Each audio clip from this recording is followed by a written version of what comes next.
प्रिय मित्रों, इस पावन वाणी को आरंभ करने से पहले आइए कुछ क्षण के लिए अपने मन को स्थिर करें और अपने आराध्य श्री कृष्ण का स्मरण करें।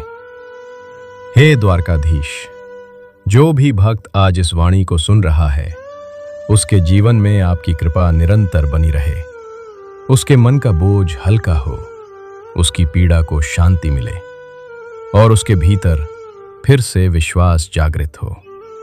मित्रों, यदि आपके हृदय में सच में श्री कृष्ण के प्रति प्रेम है तो नीचे कमेंट में जय श्री राधे कृष्ण अवश्य लिखिए।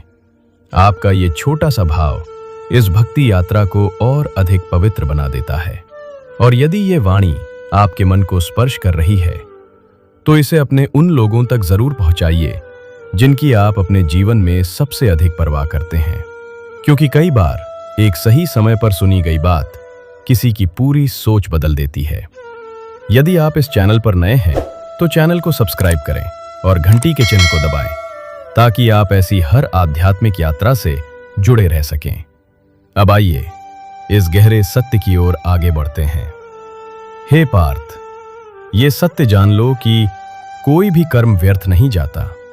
जो कुछ भी तुम करते हो वो केवल उसी क्षण तक सीमित नहीं रहता, वो ब्रह्मांड में एक ऊर्जा के रूप में अपना स्थान बना लेता है। जैसे किसान बीज बोता है और तुरंत फल की अपेक्षा नहीं करता, उसी प्रकार कर्म भी अपना फल समय के साथ देता है। मनुष्य की सबसे बड़ी कमजोरी उसकी अधीरता है। वो चाहता है कि आज किया गया प्रयास आज ही रंग दिखाए, पर समय का नियम अलग है। ब्रह्मांड जल्दबाजी नहीं करता, वो संतुलन, न्याय और धैर्य के सिद्धांत पर चलता है। श्री कृष्ण कहते हैं, जो व्यक्ति कर्म करता है उसे यह विश्वास रखना चाहिए कि उसका फल निश्चित है। हो सकता है देर हो जाए, लेकिन अन्याय कभी नहीं होता।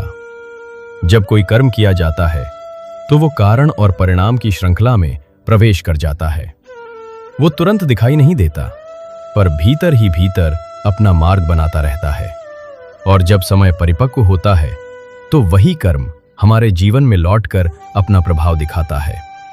अच्छे कर्म सुख बनकर आते हैं, गलत कर्म कष्ट बनकर, पर दोनों का समय हम तय नहीं करते।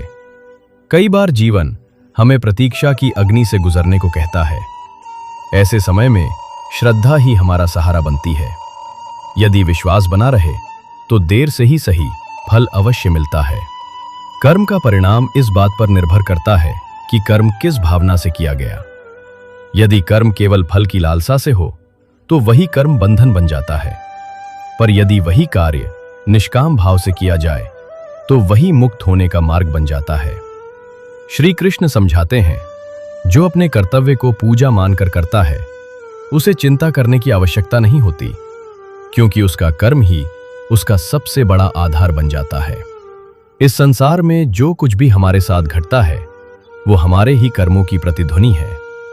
यदि आज कोई तुम्हारे साथ अन्याय करता है तो संभव है वो किसी पुराने कर्म का फल हो, और यदि आज तुम किसी के लिए भलाई करते हो तो वो भलाई किसी न किसी रूप में तुम्हारे जीवन में अवश्य लौटेगी।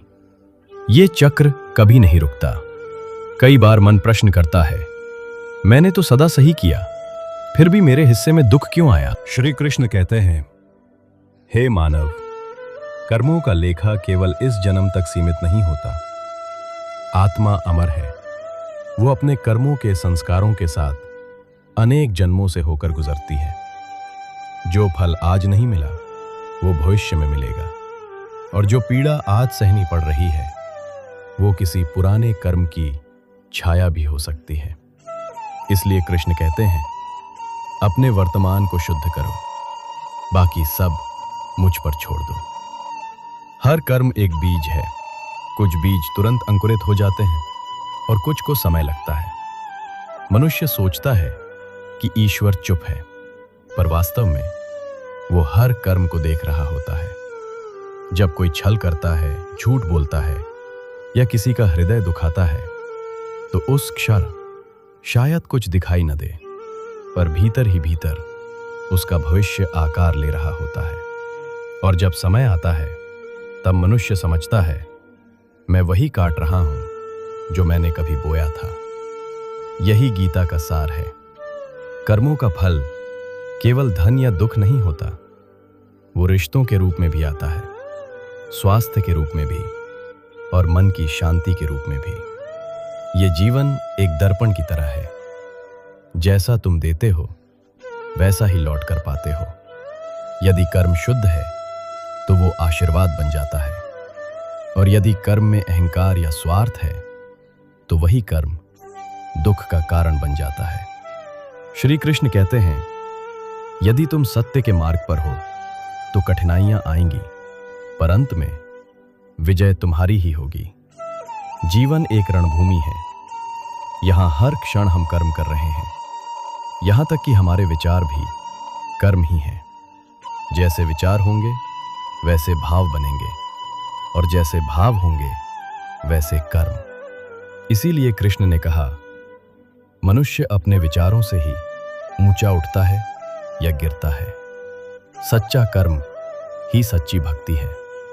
जब जीवन में सब कुछ बंद सा लगे, जब ईश्वर मौन प्रतीत हो, तो समझ लेना वो तुम्हारी परीक्षा ले रहा है, तुम्हें छोड़ नहीं रहा। तुम्हारा हर आंसू, हर संघर्ष, हर सच्चा प्रयास उसके पास सुरक्षित है। और जिस क्षण तुम्हें लगे कि सब समाप्त हो गया, अक्सर वहीं से नई शुरुआत होती है। श्री कृष्ण कहते हैं, जो श्रद्धा के साथ अपने धर्म का पालन करता है, उसके लिए मैं स्वयं मार्ग बनाता हूं। भगवान कर्म का आकार नहीं, भावना देखते हैं। एक भूखे को भोजन देना, एक दुखी को ढांढस देना, एक टूटे मन को सहारा देना, ये छोटे कर्म नहीं है, इनका फल पीढ़ियों तक चलता है। इसलिए हे साधक, कर्म करते रहो, फल की चिंता छोड़ दो।